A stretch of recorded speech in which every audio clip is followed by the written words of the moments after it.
Unis, nous sommes aïrois. En avant, fier, plein de dignité.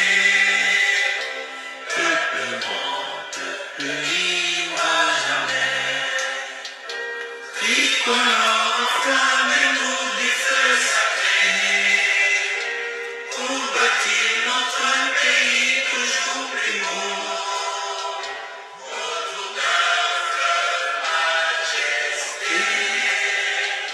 Autour d'un fleuve majesté. Autour d'un fleuve majesté. Tricolore, vive l'idéal qui nous relie aux aïeux à nos enfants. Et justice et travail. Et justice et travail.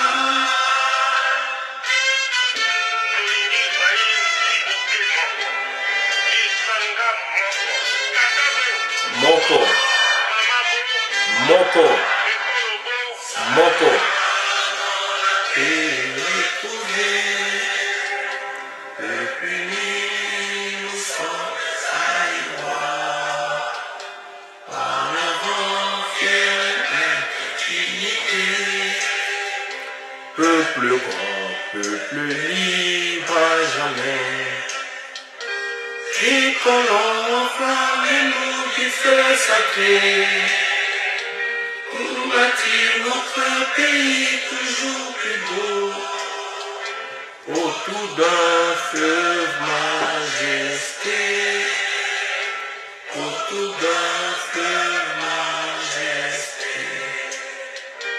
Tricolore, vive l'idéal qui nous relie aux aïeux à nos enfants. Et justice et travail. Et justice et travail.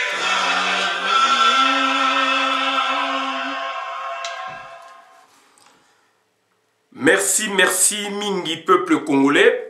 Toye kolobalelo yo makambu o etali mboka na biso. Makambu o etali mboka na biso bandeko na ngai toye lelo koloba makambu o etali sabre. Makambu o etali sabre, c'est-à-dire likonga ya roi Léopold II, ya roi Baudouin, pas Léopold II, roi Baudouin.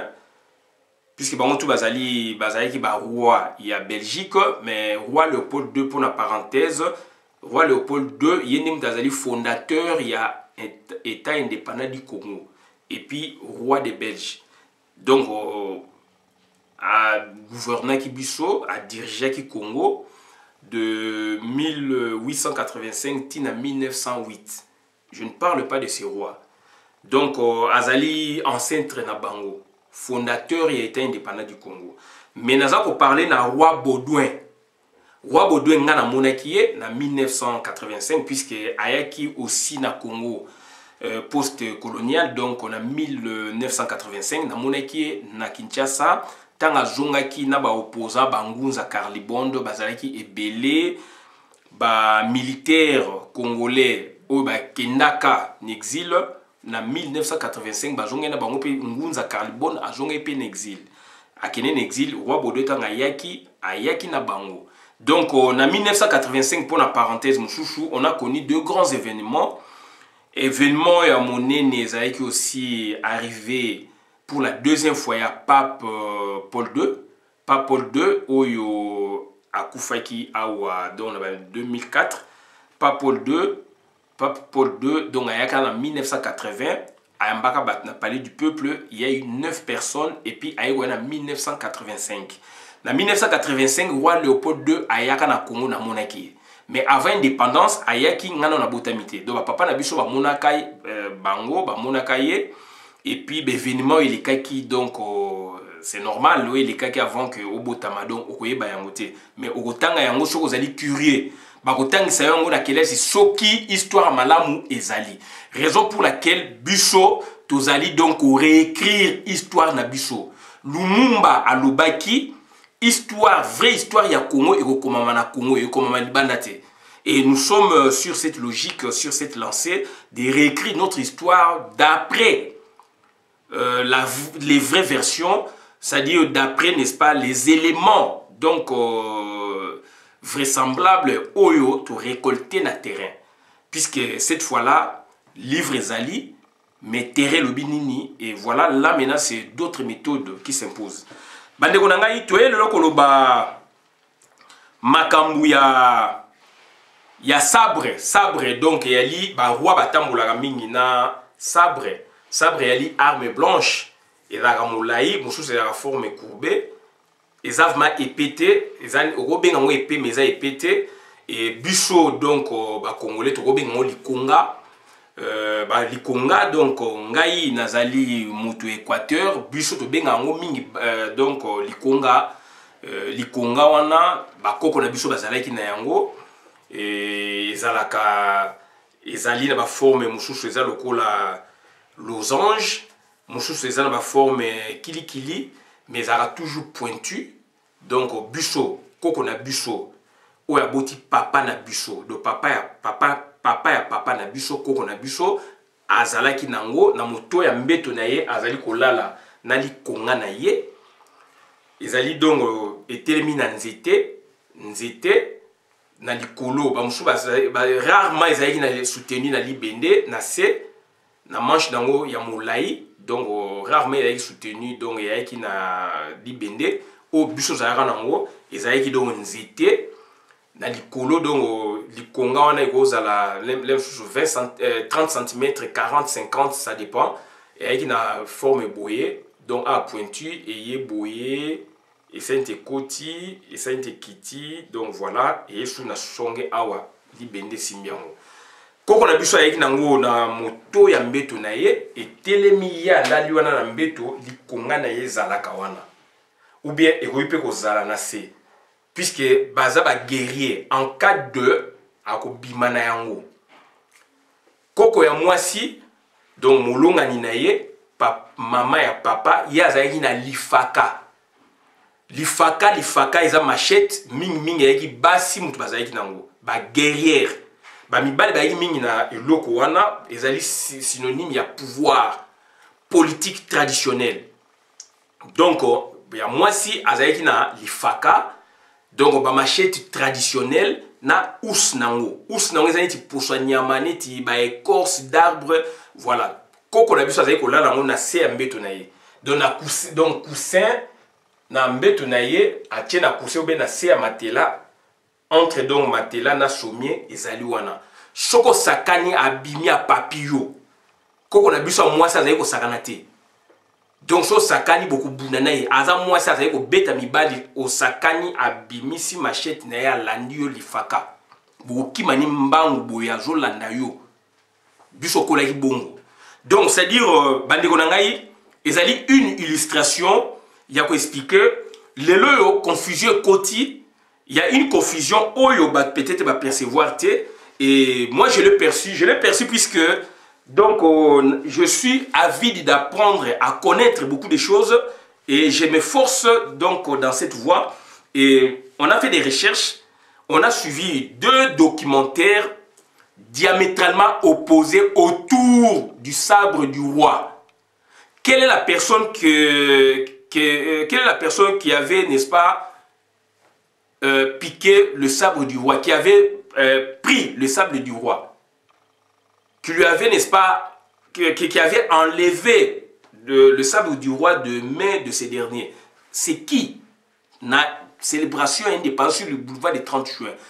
Notre problématique, ça se trouve là. Puisque aujourd'hui, il y a 2 vidéos, je me répète, tout se comprendre. Tu as un problème, les loyo, ngai. Peut-être yondeko, au moniangote, yendeko, moniangote, mais ngai, na lobi, les ba congolais. Bazan a problème. Natangi Lumumba Liboso par rapport à notre histoire. Histoire, on est risqué à la fausser, puisqu'il y a 2 versions opposées ou 2 versions contradictoires. Quelle est la meilleure des versions? Il y a un awa, puisque on a réuni quelques preuves. Il y a un autre senga na batu o bazana ba preuve mususu ba memela biso Puisque là maintenant on se retrouve dans la histoire politique ya Congo. Histoire politique ya Congo, donc c'est dans le temps et dans l'espace.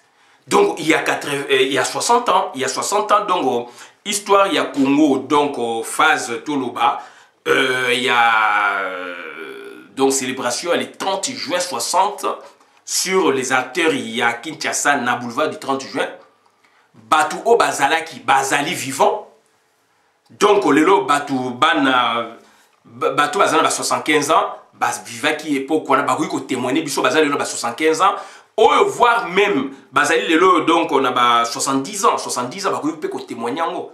Puisque ba parents na bango, ba père na bango, ba koko na bango ba raconter qui et ba journaux belges, ba journaux congolais ou belges déjà na 60, ba journaux congolais belges, ba presse belge lobaki, monde presse mondiale belge na moment lobaki, ta ba célébrer et événement ça baki, ba botoli roi na bango épée na ye, épée ça synonyme ya pouvoir. Voilà, aujourd'hui, on nous produit deux versions, mais biso na banda kutoyokaki, o ba papa ba yepse biso version mususu. Mais version mususu le bimi, deux versions bimi na ba télévision ya monde. Perception na ba ba monyango te. Et ngai na monyango. Na monyango yango na yo sa vidéo. Na cette vidéo parce que il y a une réaction. Il y a un grand écrivain na kata diaspora donc Daribosse. Je pense à Allemagne ou Belgique, Daribosse. Na moni asalaki article a parlé na un certain monsieur Ambroise Boimbo. Tant a parlé mutabotolaki roi Baudouin épée avec toutes les preuves à illustrer en gros mbala moko na yeki obligé na communiquer na communiquer paf to bengani nabi maintenant nazo comprendre était roi Baudouin babotolaki épée to yebi na ba histoire puisque père na biso ba na kata Kinshasa donc ba yeki ba jeune ba vivaki yango ba yebaki Ambroise ba yebaki batu songolo pakala ba papa ba te belé o ba zaki na moment na Kinshasa. Je parle bien de Kinshasa pour makamesa na Kinshasa événement donc ba presse internationale et couvrait événement surtout presse belge. On parlait de Ambroise Boimbo. Comment expliquer na moni yo komi aucun na sens wala o nga na yebi mais na monaki vidéo moko filmé. Si on parle de vidéo plus to continue le blog à vidéo, je vis un film ezali ko parler na problème wana mais donc je vis deux films. Premièrement on nga na monaki on nous parle d'Ambroise ba belge. Bazo parler d'Ambroise, ndenga botolaki wana bango épée. Et tikala histoire, c'est l'historique. Bah le bien on a Belgique, bah na Kinshasa, donc on a lieu, na place boba keti na village, na territoire ya Ambroise, na Mokoto, na Équateur. Bah moni pe mwana na ye na balabala wana donc deux bana na ye na bato bazo le on dit ba kino toka mai ba kute na mindele et les kana documentaire s'il vous plaît TV5 Monde batuni na village Mokoto boye papa na bango boye bana mwana kuta ezo lekela ye ba mindele ba ye ko tuna makambo papa na bango asalaka et papa na bango jasa kufa na Mokoto Équateur Chouapa. Donc après une année 2 ans année oyo namona puisqu'il y a Ambroise il y a 4 ans même 3 ans année oyo namona une autre vidéo par rapport toujours à Sabre, mais on nous parle d'un certain Maungu. Naba Congo, Luozi, même donc gestuel, même technique. Balobi na poto, balobi na poto, na Kinshasa, mingi vemate, et ti na Luozi. Yagi na Luozi. Baketi na Luozi, bazako expliquer, boye, tout ça. Je vis le documentaire. Et Maungango, il serait porté disparu. Donc l'histoire est sous qui bon au village n'est pas zappé clarté. Donc tout ça ko éclairer lanterne et yango tout ça ko senga na batu et vos apaisements. Nous sommes dans l'histoire, les faits sont là et bah fait on a donc pour nanga ezali frais puisque batu ba viva ba histoire na bazali batu mundu ba congolais comme ba belge et aujourd'hui il y a deux versions, il y a documentaire sur donc le vol, il y a Sabre en quelque sorte. il y a sabre, donc il y a roi Baudouin.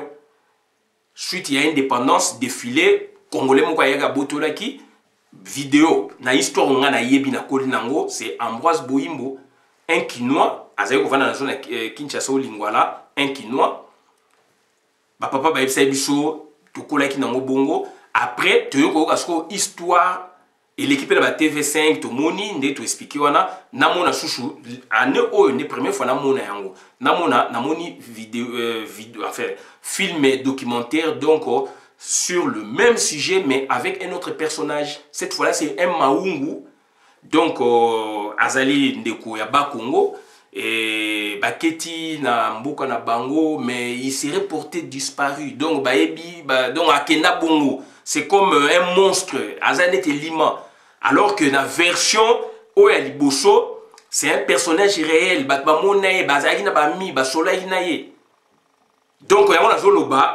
Donc, tous à la juste, tous à la rationnelle, tous à la approche diachronique, tous à constituer Makamou dans le temps, dans l'espace, et puis, bateau vivre qui histoire en Bazali. On a vu bateau Bazali dans 70 ans aujourd'hui.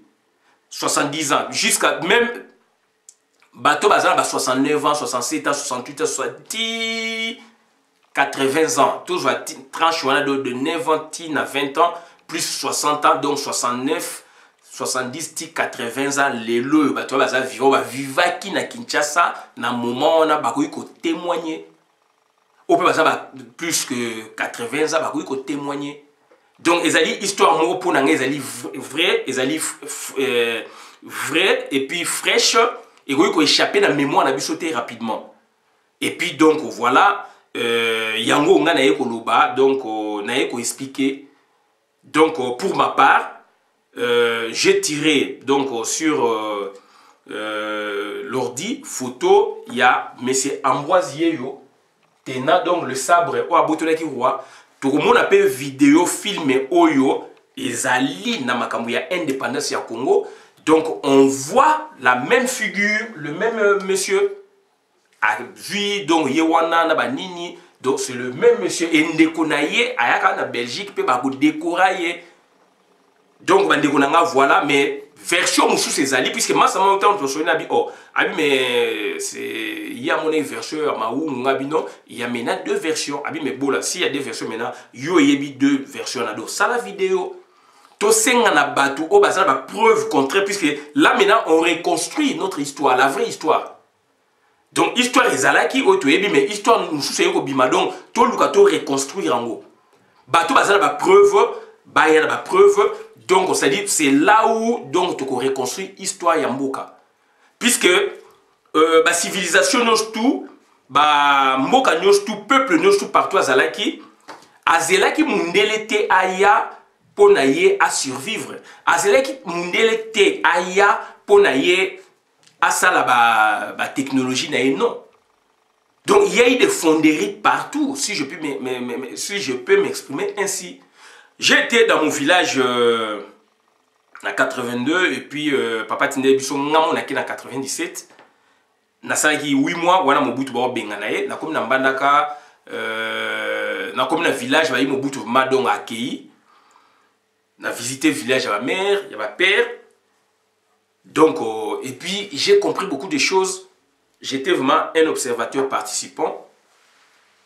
Donc na moni na mboka ya père na biso, j'ai vu un monsieur qui s'appelle, je ne sais pas soit Sakoufa ou qui s'appelait monsieur De Gaulle, à combien déjà mois âgé. Vieux De Gaulle, yé azalaki forgeron. Donc yé azalaki akitena ki na bakoko na ye, donc kosala ba meto. Ayi mutu ba yi na ba fonderie na ba village ezalaki. Ba village tout Équateur et Zalaki, donc tout il y a Congo et Zalaki et en Afrique, il y avait des forgerons. Donc Vieux De Gaulle a ebisingai puisque tous les années mongo balaka na mboka kuna na mboka balaka puisque zali monemo traditionnel mbongo ndele mutaye na mbongo mais bakoko na biso pona ko bala pour na kosala ba troc ba nini bazalaki na monnaie na bango tradition bazobenga bakonga. Bakonga boto ozongo mingi côté mariage ezali ba forme moko courbe ya libende. Et ça a été travaillé dans la fonderie. Donc, ça dit, bakoko na msoja ba yebaki technologie wana avant Mundela ya s'il vous plaît. Avant Mundela ya s'il vous plaît, bakoko na biso ba yebaki ko timo na mabele, ko mona ba minéraux za na kati na valeur ba ba yebaki puisque bakonga wana eza ja valeur monene pour na ko bala basi, d'autres na bangala et surtout na ba mongo et aka bakonga. Donc, il y a Zaïki, donc, c'est un forgeron, il spécialité na yé, et fonderie. À l'accent, sauf que il en regrettait beaucoup parce que, à Zaïki, pousse à âge, et jeune, ya sikoyo, même dans le village, Zaïki s'intéressait mini na moté. Donc, c'est un métier peut-être les alliés portés disparu, peut-être soka zali ou bakoufa. Donc, est-ce que Batu Balanda qui est na sima, na apprentissage? Donc, vieux de Gaulle, à l'accent, ma boulou, car on a vu sur la payment, ma boulou, o ezalaki, ba moule, c'est-à-dire, et avec ma forme moko, il y a ma belé, donc, moussoupe goza moule, moussoupe goza paye en bois, bossal nit, ma figure, ma forme, ma boye, bougie, matière wana, par exemple, cuivre, puisque bakong ezali, cuivre, ben on peut ba cuivre. Ils appellent bronze, bah bien on peut bronze, bah bien on va bakonga. Ils allient donc matière, on est allé cuivre, ils allient donc bronze, bako fondre yango na aciérie wana do na fonderie bako chango na moto moko supérieur et comme à mai. Bako za mai wana sko balali siango, ba verser yango likolo ya moule et ju forme oyo ko joie. Donc na bokoko na biso biloko na ezalaki. So bokela ba antiquaire na wezabike konenge zalaki beaucoup mona biloko na zolo ba konga ba lifaka donc ba flèche flèche saute na bi flèche likonga flèche c'est trop dire mais likonga tolbaka flèche puisque ça français mais ezali flèche est différent na likonga ya protection à pouvoir par rapport na flèche o ba utiliser na arc pour na bomba banyama flèche ba utiliser ba arc pour na bomba banyama ezali mike. Mais on a un symbolique, ils ont pouvoir.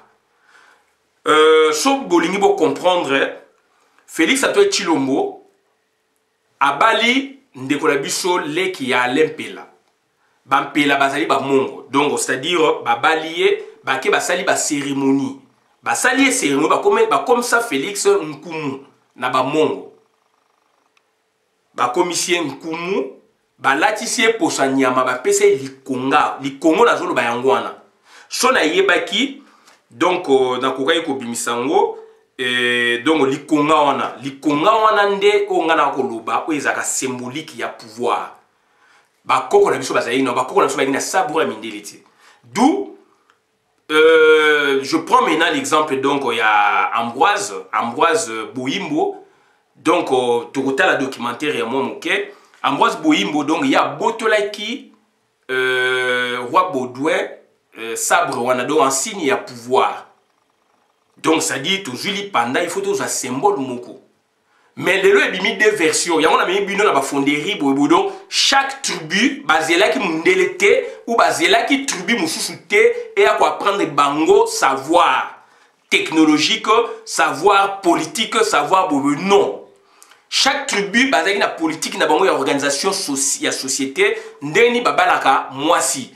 Donc c'est la dot. Yango moni dot ou ezali généralisé na Afrique et puis na Congo, yango na bachango même na code de la famille.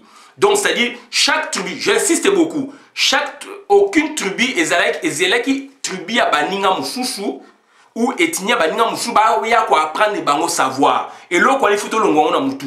Chaque tribu na contré ya zalaki bazaki organisé na ndenge na bango. Donc mundela yé asali addition s'il vous plaît. Addition ba tribu ba benga ngo Congo. Donc c'est-à-dire to parler clairement na makambu ya muta botola ki sabre nani na la botola ki sabre li konga wana ya roi. Biso benga ngo li konga ba ba bengi sabre na la botola ki yeza symbole à pouvoir na bangala ezali na ba Congo ezali symbole à pouvoir na bangala ezali na ba Congo ezali li Congo ezali na bangala na ba Congo na ba Luba na ba Swahili etc na ba tribu nyonso biloko ezali.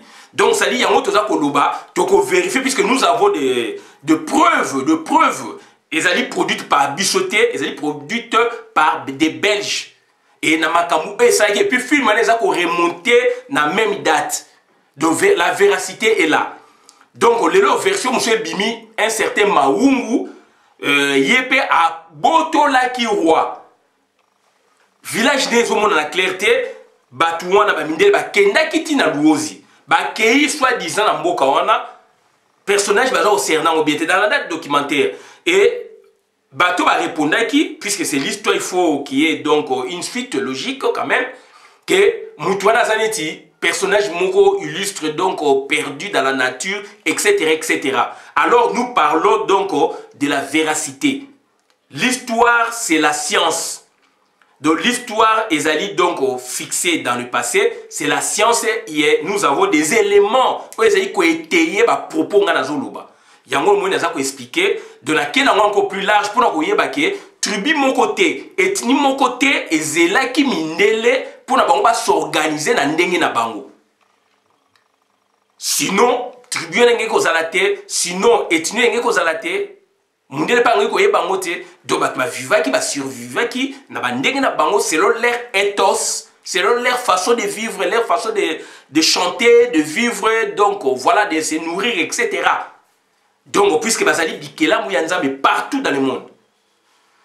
Donc c'est très important. Yangwana donc tokotie la bino version et puis tokoshuka awa et ngai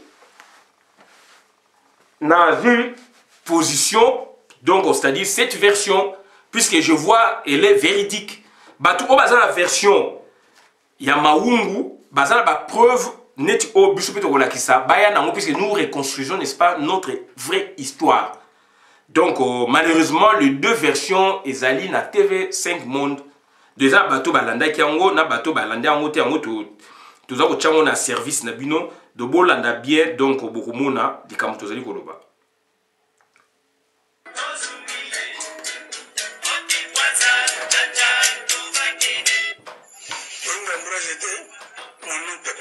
Voilà de mon père.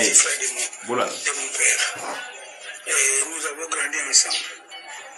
À Mokoto, c'est territoire. Donc, notre grand-père. Un des territoires, il y a Chouapa. Chouapa, le lieu d'Ali Province. Extra coutumier. Je suis chef d'extra coutumier. Alors, il était très bouillant. Il était très. L'oncle, le grand-père, moi je l'appelle grand-père Bongo François. Mais lui, il appelle Bongo François oncle. Moi, je l'appelle grand-père. Alors, comme il avait trop d'histoire avec les gens, il se battait avec les époux. Voilà. Alors, on l'a envoyé au service militaire. Donc, il fut militaire. Au service militaire. Son oncle est allé dire à nous certains territoires de les prendre. Parce qu'il est trop bouillant. Botala bien au monde en botoli épée.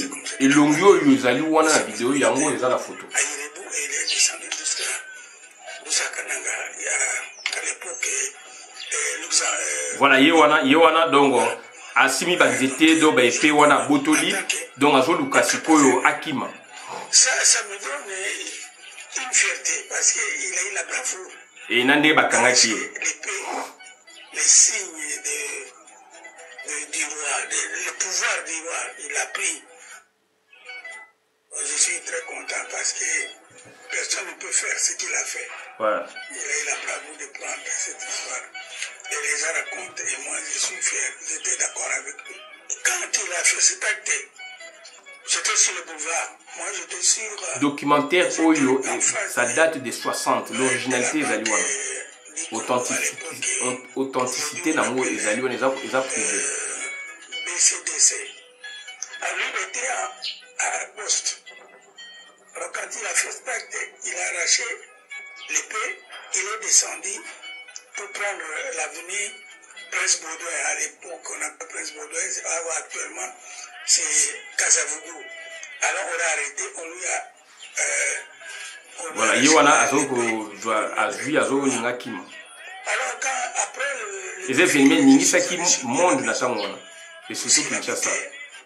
Kigoma 144 voilà. Dans la commune de Kinshasa. Kigoma 144, beaucoup de Tuna, beaucoup de vérité. Cette époque-là, ça s'appelait Saint-Jean. Alors je suis allé me fâcher contre lui parce qu'il ne pouvait pas poser un tel acte. Il risquait la prison à vie. Alors il m'a dit non, parce qu'il est venu avec le pouvoir et moi, il ne pouvait pas faire partie de ce pouvoir. Alors ça doit rester au Congo. J'ai fait ça, c'est pour protéger notre pays. Il m'a dit, ok, ça va bien. Les gris-gris, dans notre famille, on ne fait pas des gris-gris. Nous ne connaissons pas ça. Les gens, ils parlent de ça. Mais ce n'est pas les gris-gris. Parce que c'est un homme qui est brave, qui aime la guerre. C'est un guerrier. Oui. Et arraché, il n'y a pas de gris-gris. Si je veux dire ça, moi, parce que dans notre famille, on ne prend pas les gris-gris. Nous avons un gris-gris qui s'appelle le Gogomo, que nous utilisons chez nous. C'est un médicament, une racine qu'on met dans la bouche, on prend ça pour éviter les difficultés. Mais vous nous avez interdit de ne pas prendre les gris-gris. La radio-télévision belge, ils sont allés voir dans la liste des populations, ils ont trouvé mon nom. Mais comme j'habite il y a 17 ans aujourd'hui, non 18 ans que je suis en Europe, j'étais pas là, j'avais voyagé, ils sont venus me chercher, ils ont vu le nom, ils ont cherché mon adresse, ils sont arrivés avec sa médaille de bravoure. Voilà. Ils ont apporté la médaille de bravoure. On doit donner à un de ses membres de la famille. Voilà. Son neveu. Alors, ils ont laissé la médaille à la maison, ils m'ont donné la médaille. J'étais fier. Donc, ils ont dit ma preuve, ils ont la Belgique, ils ont fait des médailles, pour que nous vérifions dans le service à chancellerie, les preuves sont là. Moi, j'ai dit ceci, c'est un homme qui aimait son pays. C'était un nationaliste.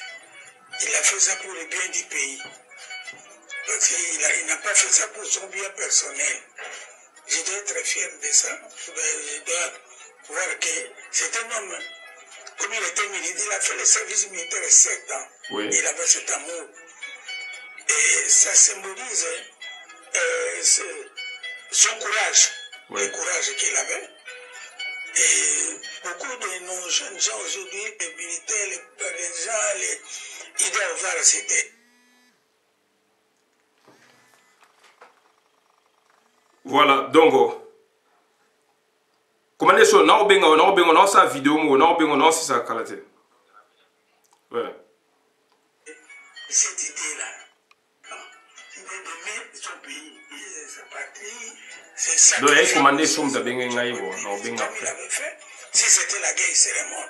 Mais comme il a fait ça, c'est un exemple, nous, vous, les jeunes, nous sommes privés. Les jeunes, les militaires, les autorités, ils doivent travailler pour le pays. Merci. Sécuriser le pays. Voilà. Ça, je crois que... Donc, il y a une vidéo Moko, donc il y a plus ou moins 16 minutes.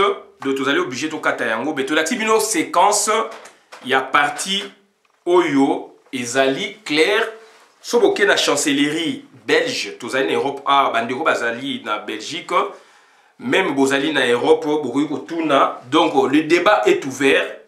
Tu limite reconstruire l'histoire, puisque désordre et l'équitro, il faut reconstruire l'histoire na biso, biso to reconstruire en biso to lobayango ndenge sengeli. Donc ezali il faut que mutu moko a lobayango. Donc ngai, j'ai compris, il y a deux versions yango na ko lobayango. Et na ba tribu na biso avant mondela ya ba tutu ba s'organiser ki na ndenge na bango. Sinon ba tribu mususu enge ko exister, sinon ba enge ko survivre te. Mondele tanga ye akuti kotoyo organisation boy akuti koto même organisation. Donc c'est-à-dire le problème est là et na 30 juillet 60 événement et samaki yango wana. Donc ba botola ki sabre ya roi. Aujourd'hui il y a deux documentaires sur le sabre, sur le personnage ou la personne qui a piqué, qui a pris le sable du roi. Donc la version officielle Oebimi Yangoyo. Il y a une autre version controversée Oyo donc ezali donc on a Oyo donc ezali pe na TV5 Monde ngala na deux versions et puis si mon boulot alors que kende pour to reconstruire histoire na biso yango intérêt na sali vidéo wana donc tokotala bande ko ngai tokolinga total to expliquer bino moi moke Ambroise Boyimbo yeyo bomoni na filme moto abotoli roi yeyo est-ce que elongio ezali Ambroise toté elongio ezali Ambroise toté donc ça défrayait la chronique na époque wana roi Baudouin wana ba botoli sabre nae na un certain Ambroise au buso toyebaki oyo ezali ndekone auti ko témoigner par ailleurs ezali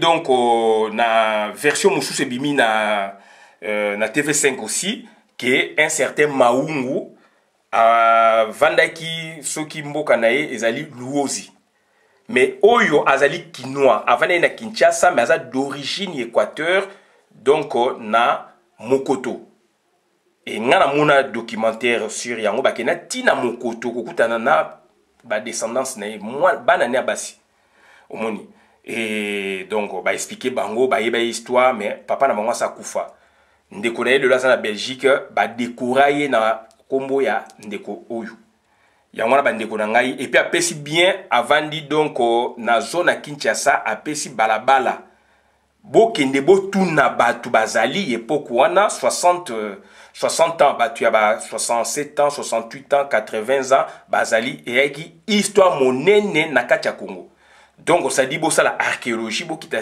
na terrain avenir ezali ba pesi bino donc bokene ko vérifier et donc tous appels a besoin ya version ya Luozi donc avec beaucoup de preuves pour na toyeba mais la version oyo biso toyebi yango oyo yango na to senga kaka que donc c'est-à-dire c'est l'histoire du Congo il faut to koma yango malamu et to silsa yango pe malamu donc oyo azali na preuve contraire à yanango puisque là on est en train de reconstruire notre histoire.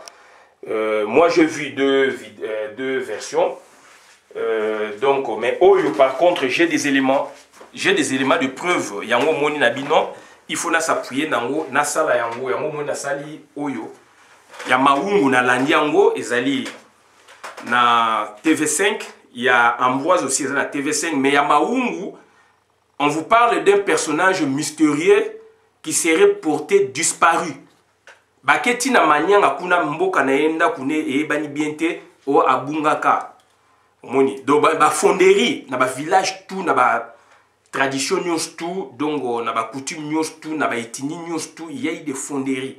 Na mboka na ngai fonderie zali et puis ba ngala ba balaka batu na ba konga ba fonderie.